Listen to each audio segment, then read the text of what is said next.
ತಿರುಪತಿ ಲಡ್ಡು ಪ್ರಸಾದ ಅಪವಿತ್ರವಾದ ವಿವಾದಕ್ಕೆ ಸಂಬಂಧಪಟ್ಟಂತೆ ಸ್ವತಂತ್ರ ತನಿಖೆಗೆ ಸುಪ್ರೀಂ ಕೋರ್ಟ್ ಆದೇಶ ನೀಡಿದೆ. ಪ್ರಕರಣದ ತನಿಖೆಗೆ ಎಸ್ಐಟಿ ರಚನೆಗೆ ಆದೇಶವನ್ನ ನೀಡಲಾಗಿರೋದು. ಎಸ್ಐಟಿಯಲ್ಲಿ ಸಿಬಿಐನ ಇಬ್ಬರು ಅಧಿಕಾರಿಗಳು ಕೂಡ ಇರಲಿದ್ದಾರೆ. ಆಂಧ್ರದ ಇಬ್ಬರು ಪೊಲೀಸ್ ಅಧಿಕಾರಿಗಳು ಇರಲಿದ್ದಾರೆ. FSSAIನ ಒಬ್ಬ ಹಿರಿಯ ಅಧಿಕಾರಿ ನೇಮಕ ಮಾಡಲಾಗಿದೆ. ಎಸ್ಐಟಿ ರಚನೆಗೆ ಸುಪ್ರೀಂ ಕೋರ್ಟ್ ಆದೇಶ ಹೊರಡಿಸಿದೆ. ಸಿಬಿಐ ನಿರ್ದೇಶಕರಿಂದ ತನಿಖೆಯ ಮೇಲ್ವಿಚಾರಣೆ ಮಾಡಲಾಗುತ್ತೆ.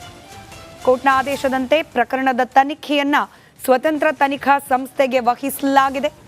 ತಿರುಪತಿ ಲಡ್ಡು ಅಪವಿತ್ರಗೊಳಿಸಿದ್ದು ಯಾರು, ಯಾವ ಕಾರಣಕ್ಕೆ, ಇದರ ಸಮಗ್ರ ತನಿಖೆ ಆಗಬೇಕು ಅಂತ ಹೇಳಿ ಕೋರ್ಟ್ ಆದೇಶವನ್ನ ನೀಡಿದೆ.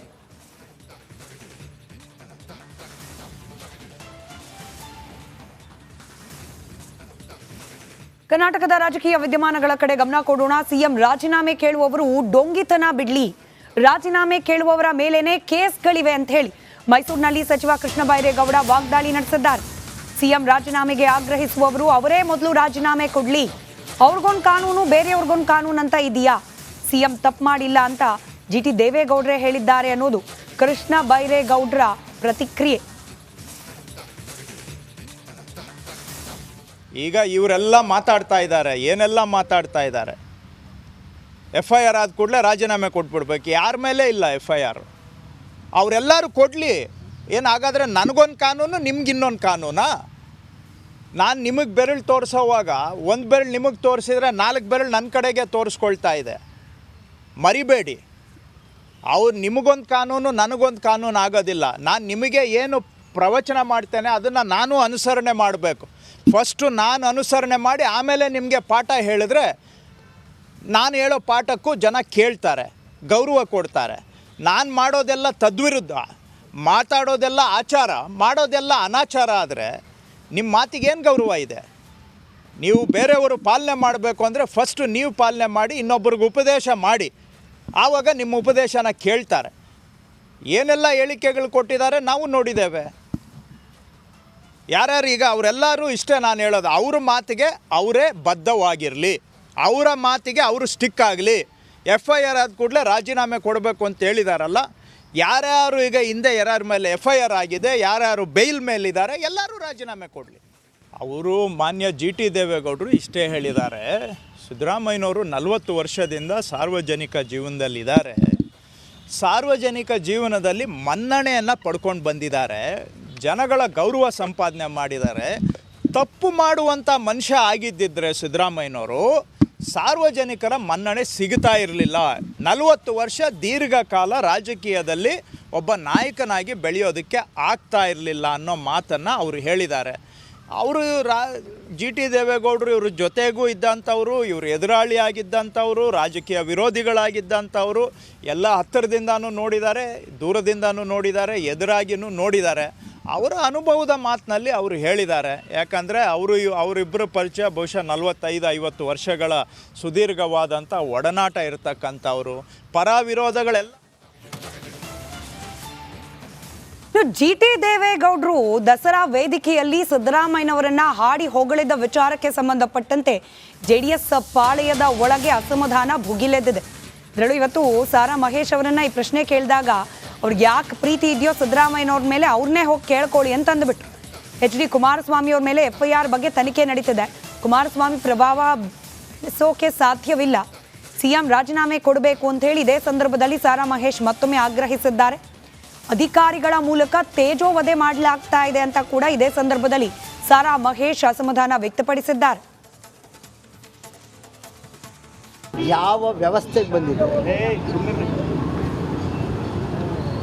ಅವ್ರು ಯಾರೋ ಹೇಳಿದ್ದಾರೆ 50 ಕೋಟಿ ಕೊಡುವಂಥವು ನೀ ಏನಪ್ಪ? ಇಲ್ಲಿವರೆಗೆ ಯಾಕೆ ಸುಮ್ಮನಿದ್ದೆ? ಏನ್ರಿ ಇದು ವ್ಯವಸ್ಥೆನ ಇದು? ಹಾಗಿದ್ರೆ ಯಾರ ಮೇಲೆ ಯಾರು ಬೇಕಾದ್ರೂ ಕಂಪ್ಲೇಂಟ್ ಕೊಡ್ಬೋದಾ? ಅವ್ರಿಗೆ ಯಾವ ರೀತಿ ಸಂಪರ್ಕ, ಯಾಕೆ ದುಡ್ಡು ಕೇಳ್ತಾರೆ? FIR ಮಾಡಬೇಕಾದ್ರೂ ನೋಡಿ, ಇವತ್ತು ಇಲ್ಲಿ ಹೋರಾಟ ಮಾಡ್ತಾ ಇದ್ದೀವಿ, ಫೋನಲ್ಲಿ ಸಿಕ್ಕಿಲ್ಲ, ನಿನ್ನೆ ಇವತ್ತು ಮಾತಾಡ್ತೀನಿ, ಇಲ್ಲ ನಾಳೆ ಮಾತಾಡ್ತೀನಿ. ಏನು ಇವತ್ತು ಪ್ರತಿಭಟನೆಯಲ್ಲೂ ಭಾಗವಹಿಸಿಲ್ಲ ಸ್ವಲ್ಪ ಬ್ಯುಸಿ ಇರ್ತಾರೆ ಸರ್, ಕೋರ್ ಕಮಿಟಿ ಅಧ್ಯಕ್ಷ ಅಲ್ವಾ, ರಾಜ್ಯ ಎಲ್ಲ ಸುತ್ತಬೇಕಲ್ಲ, ಸ್ವಲ್ಪ ಬ್ಯುಸಿ. ಅವ್ರು ಏನಾದ್ರು ಸಿಕ್ಕಿಬೀಳೋ ಅಪಾಯ ಇದೆಯಾ? ಅವ್ರದ್ದೇನೂ ಇಲ್ಲ.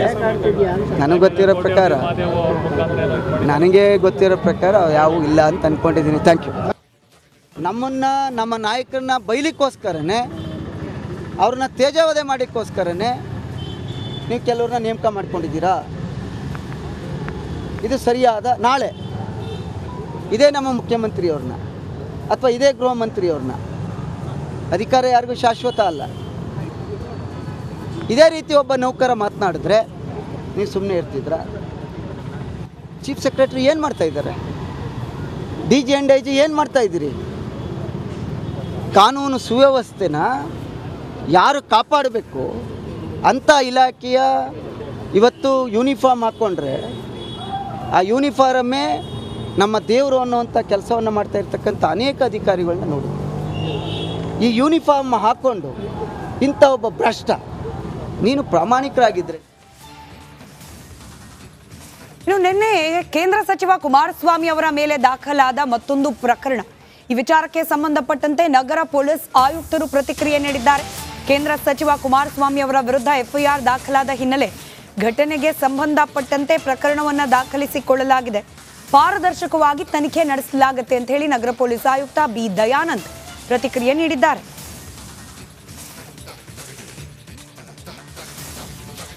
ಪ್ರಕರಣ ದಾಖಲಾಗಿದೆ, ತನಿಖೆ ನಡೆಯುತ್ತೆ, ಪಾರದರ್ಶಕವಾಗಿ ನಿಷ್ಪಕ್ಷಪಾತವಾಗಿ ತನಿಖೆಯನ್ನು ಕೈಗೊಳ್ಳಿ. ಪ್ರಕರಣ ದಾಖಲಾಗಿದೆ, ತನಿಖೆ ನಡೆಯುತ್ತೆ, ಪಾರದರ್ಶಕವಾಗಿ ನಿಷ್ಪಕ್ಷಪಾತವಾಗಿ ತನಿಖೆಯನ್ನು ಕೈಗೊಳ್ಳಿ. ಪ್ರಕರಣ ದಾಖಲಾಗಿದೆ, ತನಿಖೆ ನಡೆಯುತ್ತೆ, ಪಾರದರ್ಶಕವಾಗಿ ನಿಷ್ಪಕ್ಷಪಾತವಾಗಿ ತನಿಖೆಯನ್ನು ಕೈಗೊಳ್ಳಿ. ಪ್ರಕರಣ ದಾಖಲಾಗಿದೆ, ತನಿಖೆ ನಡೆಯುತ್ತೆ. ಒಂದ್ ಕಡೆ ಮೂಡಾ ವಿಚಾರದಲ್ಲಿ ತನಿಖೆ, ಮತ್ತೊಂದು ಕಡೆಯಲ್ಲಿ ಕುಮಾರಸ್ವಾಮಿ ಅವರ ವಿರುದ್ಧ ಕೂಡ ಪ್ರಕರಣದ ಮೇಲೆ ಪ್ರಕರಣ. ಇಷ್ಟೆಲ್ಲ ರಾಜಕೀಯ ಬೆಳವಣಿಗೆ ನಡುವೆ ರಾಷ್ಟ್ರ ರಾಜಧಾನಿ ದೆಹಲಿಯಲ್ಲಿ ಮತ್ತೊಂದು ಅಚ್ಚರಿಯ ಬೆಳವಣಿಗೆ ನಡೆದಿದೆ. ಕರ್ನಾಟಕ ಕಾಂಗ್ರೆಸ್ನಲ್ಲಿ CM ಕುರ್ಚಿ ಕದನ ದಿನದಿನಕ್ಕೂ ಬಿರುಸನ್ನ ಪಡೆದುಕೊಳ್ತಾ ಇದೆಯಾ ಅನ್ನೋ ಅನುಮಾನಕ್ಕೆ ಕಾರಣವಾಗ್ತಾ ಇರುವ ಘಟನೆ. ದಿಢೀರ್ ದೆಹಲಿ ಫ್ಲೈಟ್ ಹತ್ತಿದ್ದಾರೆ ಸಚಿವ ಸತೀಶ್ ಜಾರಕಿಹೊಳಿ. AICC ಅಧ್ಯಕ್ಷರಾದ ಮಲ್ಲಿಕಾರ್ಜುನ್ ಖರ್ಗೆ ಅವರನ್ನ ಭೇಟಿಯಾಗಿ ಮಾತುಕತೆ ನಡೆಸಿದ್ದಾರೆ. ಖರ್ಗೆ ಅವರ ಜೊತೆಯಲ್ಲಿ ರಹಸ್ಯ ಮಾತುಕತೆ ಸರಿಸುಮಾರು 1 ಗಂಟೆಗೂ ಹೆಚ್ಚು ಹೊತ್ತು ಚರ್ಚೆಯನ್ನ ನಡೆಸಿದ್ದಾರೆ ಉಭಯ ನಾಯಕರು. CM ರೇಸ್ನಲ್ಲಿ ಸ್ವಾಭಾವಿಕವಾಗಿ ಸತೀಶ್ ಜಾರಕಿಹೊಳಿ ಅವರ ಹೆಸರು ಕೂಡ ಇದೆ. ಇಂಥ ಸಂದರ್ಭದಲ್ಲಿ AICC ನಾಯಕರನ್ನ ಭೇಟಿ ಮಾಡಿರೋದು ಕುತೂಹಲ ಮೂಡಿಸಿದೆ. ಒಂದು ಕಡೆ ರಾಜ್ಯದಲ್ಲಿ ಬ್ಯಾಕ್ ಟು ಬ್ಯಾಕ್ ದಲಿತ ನಾಯಕರದ್ದೇ ಸಭೆ ನಡೀತಾ ಇರೋದು.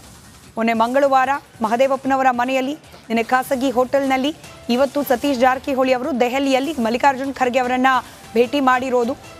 ಇದೆಲ್ಲವನ್ನ ಗಮನಿಸಿದ್ರೆ ಸಹಜ ಕುತೂಹಲ, ಇನ್ ಕೇಸ್ ಅನಿವಾರ್ಯವಾಗಿ ಸಿದ್ದರಾಮಯ್ಯನವರು ಮೂಡಾ ವಿಚಾರದಲ್ಲಿ ಕುರ್ಚಿಯಿಂದ ಕೆಳಗಿಳಿಯೋ ಪ್ರಸಂಗ ಬಂದರೆ ರಾಜ್ಯದಲ್ಲಿ ದಲಿತ CM ಪಟ್ಟಕ್ಕೇರುವ ಕಾಲ ಸನ್ನಿಹಿತವಾಗಿದೆಯಾ? ಇದರ ಸುಳಿವನ್ನೇ ಪಡೆದು ದಲಿತ ನಾಯಕರು ಕೈಪಾಳ್ಯದ ಒಳಗಡೆ ಆಕ್ಟಿವ್ ಆಗಿದ್ದಾರಾ? ಅದರ ಭಾಗವಾಗಿಯೇ ಈ ಭೇಟಿ ನಡೆದಿದೆಯಾ?